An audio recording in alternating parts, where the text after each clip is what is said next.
Boss ಎಲ್ಲರಿಗೂ ನಮಸ್ಕಾರಗಳು. Welcome back to Sagar stories. Back to back seasons champions ಆಗ್ತಾ ಇದ್ದಂಗೆ ನಮ್ಮ RCB ನೆಕ್ಸ್ಟ್ ಅಪ್ಕಮಿಂಗ್ ಸೀಸನ್ ಏನಿದೆ ಮಿನಿ ಆಕ್ಷನ್ ಇದೆ. ಸೊ ಮಿನಿ ಆಕ್ಷನ್ ಇರೋದ್ರಿಂದ ಅವರೇ ಹೇಳ್ಬಿಟ್ಟಿದ್ದಾರೆ, ಎಲ್ಲ RCB ಫ್ಯಾನ್ಸ್ಗಳು ಹೇಳ್ತಾ ಇದ್ದಾರೆ, ಜೊತೆಗೆ ಪ್ಲೇಯರ್ಸ್ಗಳು ಕೂಡ ಹೇಳ್ತಾ ಇದ್ದಾರೆ, ನಾವು ಹ್ಯಾಟ್ರಿಕ್ ಹೊಡೆಯೋದಕ್ಕೆ ಸಿದ್ಧವಾಗ್ತಿದೀವಿ. ಇದು ಗೆದ್ಬಿಟ್ಟಿರ್ಬೋದು ನಾವು, ಬಟ್ ಆದರೆ ನಮ್ಮ ವಿಷನ್ ಏನಾದ್ರು ನೆಕ್ಸ್ಟ್ ಸೀಸನ್ಗಿದೆ. ಆಲ್ರೆಡಿ ನೆಕ್ಸ್ಟ್ ಸೀಸನ್ ಆಲೋಚನೆಗೆ ಹೋಗ್ಬಿಟ್ರು ಗೆಲ್ತಾ ಇದ್ದಂಗೆ 2-on-2 ಆಯಿತು, 3 ಹೊಡಿಬೇಕು. ಯಾಕಂದ್ರೆ 3 ಸೀಸನ್ಗಳಿರುತ್ತೆ, ಅವಕಾಶ ಇರುತ್ತೆ ಅದೇ ಟೀಮ್ನ ಕೋರ್ ಟೀಮ್ನ ರಿಟೈನ್ ಮಾಡ್ಕೊಳ್ಳೋದಕ್ಕೆ. ಸೊ 3 ವರ್ಷನೂ ಕೂಡ ನಾವು ಹ್ಯಾಟ್ರಿಕ್ ಹೊಡಿಬೇಕು ಅನ್ನೋ ಥರ ಒಂದು ವಿವೇಚನೆಗೆ ಬಂದ್ಬಿಟ್ಟಿರೋ ಒಂದು ಯಾಕೆ ಬರಬಾರ್ದು, ಯಾಕಂದ್ರೆ ಆ ಥರ ಟೀಮ್ ಇದೆ, ಕನ್ಸಿಸ್ಟೆಂಟ್ ಆಗಿ ಆಡ್ತಾ ಇದ್ದಾರೆ. ಅಂಡ್ ಈ ತರ ಟೀಮ್ ಇಲ್ಲ ಅನ್ನೋ ಥರ ಟೀಮ್ ಆಗೋಗ್ಬಿಟ್ಟಿದೆ ನಮ್ಮ RCBದು. ಅಂಡ್ ನೆಕ್ಸ್ಟ್ ಸೀಸನ್ ಆಪ್ಷನ್ ಅಲ್ಲಿ ಕೂಡ ಅಷ್ಟೇ ನಮ್ಮ RCBಗೆ ಅಂತ ಮಾಡುವಂಥದ್ದೆಲ್ಲ ಏನು ಇರೋದಿಲ್ಲ. ಲಾಸ್ಟ್ ಸೀಸನು ಸ್ವಲ್ಪ ಜನ ರಿಲೀಸ್ ಮಾಡಿದ್ರು ನಮ್ಮ RCB. ನಾವು ಅನ್ಕೊಟ್ರಲ್ಲ ಎಷ್ಟೊಂದೆಲ್ಲ ರಿಲೀಸ್ ಮಾಡ್ತಾರೆ ಅಂತ RCB, ಬಟ್ ರಿಲೀಸ್ ಮಾಡಿದ್ರು ಎಷ್ಟು ಆಲ್ಮೋಸ್ಟ್ 18-19 ಜನ ರಿಟರ್ನ್ ಮಾಡ್ಕೊಡಿದ್ರು. ಮಿಕ್ಕಂತವನ್ನೆಲ್ಲ ರಿಲೀಸ್ ಮಾಡಿದ್ರು. ಆಲ್ಮೋಸ್ಟ್ 4-5 ಜನ ಏನೋ ರಿಲೀಸ್ ಮಾಡಿದ್ರು, 5-6 ಜನ ಅಂತ ಕಾಣಿಸುತ್ತೆ. ಮಯಾಂಕ್ ಅಗರ್ವಾಲ್ ಅವರೆಲ್ಲ ಬಿಟ್ಬಿಟ್ಟಿದ್ರು. ಸೊ ಸೀನ್ ಇವಾಗ ಹೆಂಗಿದೆ ಅಂತ ಅಂದ್ರೆ RCB ನನ್ನ ಪ್ರಕಾರ ಈ ಜನನ ರಿಟರ್ನ್ ಮಾಡ್ಕೊಳ್ಳೋ ಅಂದ್ರೆ ಈ ಪ್ಲೇಯರ್ಸ್ಗಳನ್ನ ರಿಟರ್ನ್ ಮಾಡ್ಕೊಂತಾರೆ ಅಂಡ್ ಈ ಪ್ಲೇಯರ್ಸ್ನ ರಿಲೀಸ್ ಮಾಡ್ತಾರೆ ಅಂತ ಮೆಜಾರಿಟಿ ಆಫ್ ದ ಪ್ಲೇಯರ್ಸ್ಗಳನ್ನ ಈ ಸಲ ರಿಟರ್ನ್ ಮಾಡ್ಕೊಳ್ಳೇಬೇಕು, ರಿಟರ್ನ್ ಮಾಡ್ಕೊಂತಾರೆ. ಅಂಡ್ ಯಾವ ಪ್ಲೇಯಿಂದ ಪರ್ಫಾರ್ಮೆನ್ಸ್ ಬಂದಿಲ್ವೋ ಸೊ ಅವ್ರನ್ನೂ ಕೂಡ ರಿಟರ್ನ್ ಮಾಡ್ಕೊಂತಾರೆ. ಯಾಕಂದ್ರೆ ಗೆದ್ದಿರೋದನ್ನ ಟೂರ್ನಮೆಂಟ್ನ ನಾವು ಗೆದ್ದಿದ್ದೀವಿ, ಮತ್ತೆ ಯಾರನ್ನೂ ಬಿಡಲೇಬಾರ್ದಮ್ಮ, ಎಲ್ಲಾರನ್ನೂ ರಿಟರ್ನ್ ಮಾಡ್ಕೋಬೇಕು, 25 ಜನ ರಿಟರ್ನ್ ಮಾಡ್ಕೊಂಡ್ಬಿಡ್ಬೇಕು ಅಂತ ನೋಡ್ತು ಅಂತಂದ್ರಾಗ ಇಲ್ಲ ಆ ಥರ ಏನಾರು ಆಗೋಗ್ಬಿಡ್ತಾರೆ, ಆಪ್ಷನ್ಗೆ ಹೋಗೋದೇ ಇರೋದಿಲ್ಲ. ಸೊ ಆ ಥರ ಎಲ್ಲ ಆಗೋದಿಲ್ಲ, ರಿಲೀಸ್ ಮಾಡ್ತಾರೆ ಫ್ಯೂ ಆಫ್ ದೆಮ್ನ. ಅಂಡ್ RCB ಆಪ್ಷನ್ ಅಲ್ಲಿ ಲಾಸ್ಟ್ ಟೈಮ್ ಏನು ಮಾಡಿತ್ತು ಅದಕ್ಕಿಂತ ಕಮ್ಮಿ ಮಾಡೋದಿರುತ್ತೆ ಈ ಸಲ ಆಪ್ಷನ್ ಅಲ್ಲಿ. ವೆರಿ ಫ್ಯೂ ಮೆಂಬರ್ಸ್, ನನ್ನ ಪ್ರಕಾರ ಒಂದು 3-4 ಜನ RCB ಬಿಡ್ಬೋದು ಅಷ್ಟೇ. ಅದು ಬಿಡ್ತು ಅಂತಂದ್ರೆ ಜಾಸ್ತಿ ನಂಬರ್ ಆಫ್ ಪ್ಲೇಯರ್ಸ್ನ RCB ಅಂತೂ ಖಂಡಿತ ಬಿಡಲ್ಲ. ಅಂಡ್ ಆಪ್ಷನ್ ಅಷ್ಟೇ ಒಂದು 3-4 ಜನ ತಗೊಳ್ಳೋ ಥರ ಇರ್ತದೆ ಅಷ್ಟೇ, ಏನು ಅಂತ ಮಾಡೋದಿಲ್ಲ, ಏನು ಇರೋದಿಲ್ಲ. ಸೊ ಮೇಲಿಂದ ಬಂದ್ಬಿಡೋಣ ಸ್ಕ್ವಾಡು. ರಜತ್ ಪತ್ದಾರ್ನ ಬಿಡೋಕ್ಕಾಗತ್ತಾ? Captain so return 100% short. Devdutt Padikkal ಕೂಡ 100% ಶಾರ್ಟ್ ರಿಟರ್ನ್ ಆಗ್ತಾರೆ.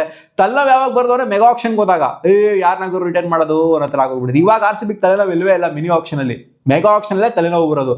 ಯಾರನ್ನ ಬಿಡೋದು, ಯಾರನ್ನ ಇಟ್ಕೊಳೋದು? ರಜತ್ ಪತ್ದಾರ್, ದೇವದತ್ ಪಡಿಕಲ್, ಕೊಹ್ಲಿ, ಸಾಲ್ಟು, ಜಿತೇಶ್ ಶರ್ಮಾ, ಆಮೇಲೆ ಕೃಣಾಲ್ ಪಾಂಡ್ಯ, ಈ ಕಡೆ ಡೇವಿಡ್, ಶೆಫರ್ಡು, ಯಾರನ್ನ ಇಟ್ಕೊಳ್ಳೋದು, ಯಾರನ್ನ ಬಿಡೋದು? ಇನ್ಫ್ಯಾಕ್ಟ್ ಬೌಲರ್ಸ್ಗಳು ಭುವನೇಶ್ವರ್ ಕುಮಾರ್, ಹೆಜಲ್ವುಡ್, ಯಾರನ್ನ ಇಟ್ಕೊಳ್ಳೋದು, ಯಾರನ್ನ ಬಿಡೋದು? ಮೆಗಾ ಆಕ್ಷನ್ಗೆ ತಲೆನೋವಾಗುತ್ತೆ.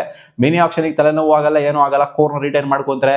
ವಿರಾಟ್ ಕೊಹ್ಲಿ ಬಿಟ್ಬಿಡ್ತಾರೆ. ಬಿಟ್ಬಿಟ್ರೆ RCB ಫ್ಯಾನ್ಸ್ಗಳನ್ನ ಇಷ್ಟೇ ಹಿಡಿಯೋಕ್ಕಾಗೋದಿಲ್ಲ, ಮೆಟ್ಕಿಟ್ ಲ್ಯಾಂಡ್ ಹಾಕ್ಬಿಡ್ತಾರೆ RCBಗೆ. ಫಿಲ್ ಸಾಲ್ಟ್ ಇವ್ರನ್ನೂ ಕೂಡ ರಿಟೈನ್ ಮಾಡ್ಕೊಂತಾರೆ. ಜಿತೇಶ್ ಶರ್ಮಾ 100% ರಿಟರ್ನ್ ಆಗ್ತಾರೆ. ಟೂರ್ನಮೆಂಟ್ ಏನು ಅಷ್ಟೊಂದು ಚೆನ್ನಾಗೇನು ಆಗಿಲ್ಲ ಜಿತೇಶ್ ಶರ್ಮಾಗೆ, ಬಟ್ ಆದರೂ ಕೂಡ 100% ಇವರ ನೆಕ್ಸ್ಟ್ ವರ್ಷನೂ ಕೂಡ ವಿಕೆಟ್ ಕೀಪಿಂಗ್ನ RCBಗೆ ಶಾರ್ಟ್ ಆಗಿ ಮಾಡ್ತಾರೆ. ಜಾರ್ಡನ್ ಕಾಕ್ಸ್, ಸೊ ಇವ್ರಿಗೆ ಆಡಿಸಿಲ್ಲ RCB ಒಂದು ಮ್ಯಾಚ್ನೂ ಸಹ ಅವಕಾಶ ಕೊಟ್ಟಿಲ್ಲ. ಅಂಡ್ ಇವ್ರನ್ನೂ ಕೂಡ 100% RCB ನೆಕ್ಸ್ಟ್ ಸೀಸನ್ಗೆ ರಿಟೈನ್ ಮಾಡ್ಕೊಂತಾರೆ. ಕಾನ್ಫಿಡೆನ್ಸ್ ನನಗಿದೆ ಜಾರ್ಡನ್ ಕಾಕ್ಸ್ನ ಬಿಡೋದಿಲ್ಲ ಅಂತ, ಯಾಕಂದ್ರೆ ಒಳ್ಳೆ ಫೀಲ್ಡರ್ ಇದ್ದಾರೆ, ಜೊತೆಗೆ ಬ್ಯಾಟರ್ ಕೂಡ ಮಸ್ತಾಗೇನೆ ಇದ್ದಾರೆ ಇವರು. ಜೇಕೋಬ್ ಬೆಥೆಲ್ನೂ ಕೂಡ ಬಿಡೋದಿಲ್ಲ ನನ್ನ ಪ್ರಕಾರ RCB ರಿಟೈನ್ ಮಾಡ್ಕೊಂತಾರೆ. ಫ್ಲಾಪ್ ಸೀಸನ್ ಆಗಿರ್ಬೋದು RCBಗೆ, 7 ಮ್ಯಾಚ್ ಡಬ್ಬಾ ಥರ ಆಡಿರ್ಬೋದು, ಬಟ್ ಜೇಕೋಬ್ ಬೆಥೆಲ್ ಅವರ ಒಂದು ಏನಿದೆ, ಅವರ ಒಂದು ಕೋರ್ ಗೊತ್ತು, ಇಲ್ಲ ಮಾಡ್ತಾರೆ ಜೇಕೋಬ್ ಬೆಥೆಲ್. ಫ್ಯೂಚರ್ ಸ್ಟಾರ್ ಅವರು. ಒಂದು ಸೀಸನ್ ಆಫ್ ಸೀಸನ್ ಆಗೋಗ್ಬಿಟ್ಟಿದೆ. ಅವರ ಕೆಪಾಬಿಲಿಟಿ RCB ಫ್ಯಾನ್ಸ್ಗಳಿಗೂ ಗೊತ್ತು, ಜೊತೆಗೆ ಟೀಮ್ಗೂ ಕೂಡ ಗೊತ್ತು, ಮ್ಯಾನೇಜ್ಮೆಂಟ್ಗೂ ಕೂಡ ಗೊತ್ತು. ಸೊ ಅದನ್ನ 100% ಜೇಕೋಬ್ ಬೆಥೆಲ್ ಕೂಡ ರಿಟೈನ್ ಆಗ್ತಾರೆ. ಕೃಣಾಲ್ ಪಾಂಡ್ಯ 100% ಶಾರ್ಟ್ ಆಗಿ ಇವರು ಕೂಡ ರಿಟೈನ್ ಆಗ್ತಾರೆ. ಅಂಡ್ ಸ್ವಪ್ನಿಲ್ ಸಿಂಗ್ ಇವ್ರಿಗೆ ಆಡಿಸೇ ಇಲ್ಲ ಒಂದು ಮ್ಯಾಚನ್ನು ಕೂಡ, ಲಾಸ್ಟ್ ಸೀಸನ್ ಕೂಡ ಆಡಿಸಿಲ್ಲ. ಇವ್ರನ್ನ ಒಂಥರ ಲಕ್ಕಿ ಚಾಮ್ ಥರ RCB ಇಟ್ಕೊಂಡಿದ್ದಾರೆ. ಫ್ಯಾಫ್ ಡುಪ್ಲಿಸ್ ಅವರ ಕ್ಯಾಪ್ಟನ್ಸಿಂದ ಬಂದಿದ್ದಾರೆ ಇವರು. ಆ ಟೈಮಿಂದನೂ ಇದ್ದಾರೆ ನಮ್ಮ RCB. ಇವರು ಒಂಥರ ಲಕ್ಕಿ ಚಾರ್ಮ್ ಆಗಿದ್ದಾರೆ RCB. ಇನ್ಫ್ಯಾಕ್ಟ್ ರಜತ್ ಪತ್ದಾರ್ ಇವ್ರ ಕೈನ ಹ್ಯಾಂಡ್ ಶೇಕ್ ಮಾಡ್ಬಿಟ್ಟೆ ಟಾಸ್ಗೆ ಹೋಗೋದು, ಟಾಸ್ಗೆ ಗೆಲ್ತೀವಿ ಅಂತ, ಮ್ಯಾಚ್ನ ಕೂಡ ಗೆಲ್ತೀವಿ ಅಂತ ಒಂದು ಹೋಪ್ ಇಟ್ಕೊಂಡು ಹೋಗ್ತಾರೆ. ಇವ್ರನ್ನ ಟಚ್ ಮಾಡ್ಬಿಟ್ಟು ಲಕ್ಕಿ ಚಾರ್ಮ್ ನಮ್ಮ RCB ಇವ್ರನ್ನಂತೂ ಬಿಟ್ಕೊಂಡು ಕೊಡುವಂಥ ಸೀನೇ ಇಲ್ಲ. ಕೃಣಾಲ್ ಪಾಂಡ್ಯಗೆ ಬ್ಯಾಕಪ್ ಇವರು. ಅಂಡ್ ಟೀಮ್ ಡೇವಿಡ್ ಬಿಟ್ಕೊಂಡು ಕೊಡುವಂಥ ಸೀನೇ ಇಲ್ಲ. ರೊಮ್ಯಾರಿಯೋ ಶೆಫರ್ಡ್ನು ಕೂಡ ಅಷ್ಟೇ ಈ ಸೀಸನ್ ಏನೂ ಮಾಡಿಲ್ಲ ಅವರು, ಅದನ್ನು ಕೂಡ ಖಂಡಿತ 100% ಶಾರ್ಟ್ ಆಗಿ ಬಿಟ್ಕೊಂಡು ಕೊಡುವಂಥ ಸೀನೇ ಇಲ್ಲ. ಯಾಕಂದರೆ ಇವರು ಸ್ಟ್ರೆಂತು ರೊಮ್ಯಾರಿಯೋ ಶೆಫರ್ಡ್ ಆಗಿರಲಿ, ಟೀಮ್ ಡೇವಿಡ್ ಆಗಿರಲಿ ನಮ್ಮ RCBಗೆ.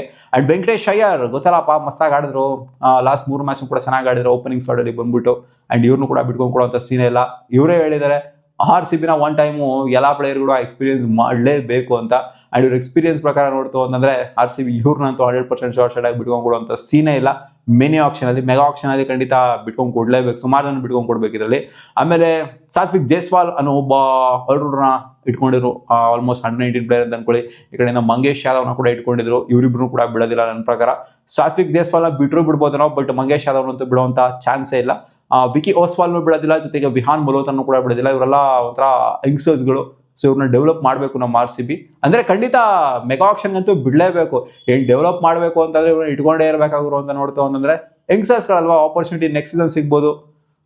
ನೆಕ್ಸ್ಟ್ ಸೀಸನ್ ಸಿಕ್ಕಿಲ್ಲ ಅಂತಂದರೆ ಖಂಡಿತ ನಮ್ಮ ಟೀಮಲ್ಲಂತೂ ಇರಲ್ಲ. ಇವ್ರು ಬೇರೆ ಟೀಮ್ಗಂತೂ ಆಬ್ವಿಯಸ್ಲಿ ಹೋಗ್ತಾರೆ. ವಿಹಾನ್ ಮಲ್ಹೋತ್ರ, ವಿಕಿ ಓಸ್ವಾಲ್, ಸಾತ್ವಿಕ್ ಜೈಸ್ವಾಲ್ ಆಗಿರಲಿ. ಸೊ 3 ಜನಕ್ಕೂ ಆಪರ್ಚುನಿಟಿ ಸಿಕ್ಕಿಲ್ಲ, ಅದನ್ನ ಬಿಡೋವಂಥ ಅವಶ್ಯಕತೆ ಇಲ್ಲ. ಟ್ಯಾಲೆಂಟ್ ಇದೆ ಅಂತ ಕಾಣಿಸುತ್ತೆ. ಆಡಿಸ್ಬಿಟ್ಟು ಏನಾದ್ರು ಡಬ್ಬಾ ಥರ ಆಡ್ತಾರೆ ಅವಾಗ ಬಿಡುವಂಥ ಒಂದು ಯೋಚನೆ ಮಾಡ್ಬೋದು RCB. ಆಮೇಲೆ ಕನಿಷ್ಕ್ ಚೌಹಾನ್ ಅಂತ ಆಲ್ರೌಂಡರ್ನ ಹಾಕೊಂಡಿದ್ದಾರೆ. ಸೊ ಇವ್ರನ್ನು ಕೂಡ ಬಿಡುವಂಥ ಅವಶ್ಯಕತೆ ಏನಿಲ್ಲ. ಬಟ್ ಬಿಟ್ಟರು ಬಿಡ್ಬೋದು. ಈ 4 ಜನ ಹೇಳಿದ್ನಲ್ಲ, ಸಾತ್ವಿಕ್ ದೇಸ್ವಾಲ್, ವಿಕಿ ಹೋಸ್ವಾಲ್, ಆಮೇಲೆ ವಿಹಾನ್ ಮಲ್ಹೋತ್ರಾ, ಆಮೇಲೆ ಕನಿಷ್ಕ್ ಚೌಹಾನ್. ಸೊ ಈ 4 ಜನದಲ್ಲಿ ಬಿಟ್ಟರು ಬಿಡ್ಬೋದು ಯಾರನ್ನಾದರೂ. ಬೇರೆ ಯಾರು ಹೊಸ ಟ್ಯಾಲೆಂಟ್ ಬಂದಿದೆ ಅಂತಂದರೆ ಪಿಕ್ ಮಾಡೋದಕ್ಕೆ, ಆಪ್ಷನ್ ಏನಾದ್ರು ಸ್ವಲ್ಪ ಸುಮ್ಮನೆ ಖಾಲಿ ಕೂತ್ಕೊಳ್ಳೋದಕ್ಕೆ ಏನಾದ್ರು ಸ್ವಲ್ಪ ಪಿಕ್ ಮಾಡೋಣ ಅಂತ ಬಿಟ್ಟರು ಬಿಡ್ಬೋದು, ಹೇಳೋದಕ್ಕಾಗೋದಿಲ್ಲ. ಅದು ಒಟ್ಟಲ್ಲಿ ಬಿಡುವಂಥ ಅವಶ್ಯಕತೆ ಏನಿಲ್ಲ. ಜಾಶ್ ಹೆಸರನ್ನು ಕೂಡ ಬಿಡೋದಿಲ್ಲ, ರಸಿಕ್ ಸಲಾಮ್ದಾರ್ನು ಬಿಡೋದಿಲ್ಲ, ಆಮೇಲೆ ಸುಯಾಶ್ ಶರ್ಮನು ಕೂಡ ಬಿಡೋದಿಲ್ಲ, ಭುವನೇಶ್ವರ್ ಕುಮಾರ್ನು ಕೂಡ ಬಿಡೋದಿಲ್ಲ. ಬಿಡೋದು ಯಾರನ್ನ ಅಂತ ಅಂದರೆ ನನ್ನ ಪ್ರಕಾರ ಬೌಲಿಂಗ್ ಯೂನಿಟಲ್ಲಿ ಇವ್ರನ್ನ ಬಿಡ್ಬೋದು ಅಂತ ಅನ್ನಿಸ್ತಾ ಇದೆ. ಮತ್ತೆ ನುವಾನ್ ತುಷಾರ್ ಅವ್ರನ್ನ, ಯಾಕಂದರೆ ಅವರಿಗೆ ಸ್ವಲ್ಪ ಪ್ರಾಬ್ಲಮ್ ಆಗ್ತಾ ಇದೆ. ಅವರ ರಿಪ್ಲೇಸ್ಮೆಂಟ್ ಆಗಿ ಇವ್ರನ್ನ ತಗೊಂಡಿದ್ರು ಗ್ಲೀಸನ್ ಅವ್ರನ್ನ, ರಿಚರ್ಡ್ ಗ್ಲೀಸನ್ ಅವ್ರನ್ನ. ಸೊ ಇಬ್ರು ಕೂಡ ಬಿಡ್ತಾರೆ. ಯಾರು ಒಬ್ರು ಕೂಡ ರಿಟೈನ್ ಮಾಡ್ಕೊಳ್ಳೋದಿಲ್ಲ ಅಂತ ನಾನು ಅನ್ಕೊಂಡಿದ್ದೀನಿ. ತುಷಾರನ ಜೊತೆಗೆ ಗ್ಲೀಸನ್ ಅವ್ರನ್ನ ಬಿಡ್ಬೋದು ಅಂತ. ಸೊ ಅದು ಬಿಟ್ಟು ನೋಡ್ತವ್ರೆ ಯಶ್ ದಯಾಳ್ನು ಕೂಡ ಬಿಡೋದಿಲ್ಲ, ಆಮೇಲೆ ಜೇಕೊಬ್ ಡಫಿನೂ ಕೂಡ ಬಿಡೋದಿಲ್ಲ. ಇನ್ನೊಬ್ರು ಬಿಡ್ಬೋದು ಅಂತ ಅನ್ಕೊಂಡಿರೋದೇನು ಅಂತ ನಾನು ಅಭಿನಂದನ್ ಸಿಂಗ್ ಅವ್ರನ್ನ ಬಿಡ್ಬೋದು ಅಂತ ಅನ್ಕೊಂಡಿದ್ದೀನಿ. Abhinandan Singhu, Richard ಗ್ಲೀಸನ್ನು, Nuvan Tushar.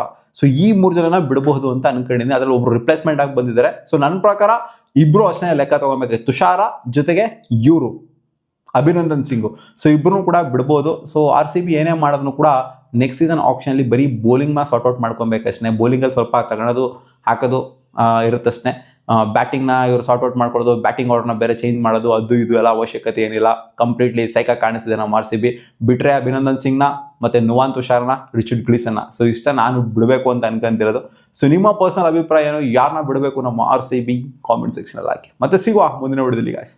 And Yash Dayal ಬಿಡಲ್ಲ, 100% RCBನೇ ಅವ್ರು ಭರವಸೆ ಕೊಟ್ಟಿದ್ದಾರೆ, ಯಶ್ ದಯಾಳ್ ರಿಟೈನ್ ಮಾಡ್ಕೊಂತೀವಿ ಅಂತ. ಅದೇ ಏನಾದ್ರು ಕೇಸ್ ಏನಾದ್ರು ಅದೇ ಥರ ಪೆಂಡಿಂಗ್ ಸ್ಟೇಜಲ್ಲೇ ಇತ್ತು ಅಂತ ಅಂದರೆ ನೆಕ್ಸ್ಟ್ ವರ್ಷ ಆಲ್ಮೋಸ್ಟ್ ಆಪ್ಷನ್ ಟೈಮಲ್ಲಿ ಅಥವಾ ರಿಟೆನ್ಷನ್ ಟೈಮಲ್ಲೂ ಕೇಸ್ ಏನಾದ್ರು ಮತ್ತೆ ಪೆಂಡಿಂಗ್ ಸ್ಟೇಜಲ್ಲಿ ಇತ್ತು ಅಂದರೆ ಖಂಡಿತ ಅವ್ರನ್ನ ಬಿಡ್ಬೋದು. ಏನಾದ್ರು ಅದನ್ನೇನಾದ್ರು ಕ್ಲಿಯರ್ ಮಾಡಿದ್ರು ಅಂತಂದರೆ RCB ಖಂಡಿತ ಯಶ್ ದಯಾಳ್ನ ರಿಟೈನ್ ಮಾಡ್ಕೊಳುತ್ತೆ. ಇಲ್ಲ ಅಂದರೆ ಖಂಡಿತ 100% ಯಶ್ ದಯಾಳ್ ಕೂಡ ರಿಲೀಸ್ ಆಗ್ತಾರೆ. ಸೊ RCB ಏನೇ ಮಾಡಿದ್ರು ಕೂಡ ಅದು ಬೌಲಿಂಗ್ ಯೂನಿಟಲ್ಲೇ ಚೇಂಜಸ್ ಇರುತ್ತೆ ಹೊರತು, ಅಂದರೆ ಬಿಡೋದಾಗಿರಲಿ ತೊಗೊಳೋದಾಗಿರಲಿ ಬೌಲಿಂಗ್ ಯೂನಿಟಲ್ಲಿ ಇರುತ್ತೆ ಹೊರತು ಆಲ್ರೌಂಡಿಂಗ್ ಡಿಪಾರ್ಟ್ಮೆಂಟ್ ಟಚ್ ಮಾಡೋದು, ಬ್ಯಾಟಿಂಗ್ ಡಿಪಾರ್ಟ್ಮೆಂಟ್ ಟಚ್ ಮಾಡೋದು ಮಾಡೋಕ್ಕೆ ಹೋಗೋದೇ ಇಲ್ಲ. ಸೊ ಇದಿಷ್ಟು ಆಗಿತ್ತು ನನ್ನ ಅನಾಲಿಸಿಸ್ ಪ್ರಕಾರ RCB ಮಾಡ್ಬೋದಾದಂಥ ಚೇಂಜಸ್ಸು. ನೀವು ಕಾಮೆಂಟ್ ಸೆಕ್ಷನ್ ಹಾಕಿ ನಿಮಗೆ ಯಾರನ್ನ ಬಿಡಬೇಕು ಅಂತ ಅನ್ನಿಸ್ತಿದೆ ಅಂತ.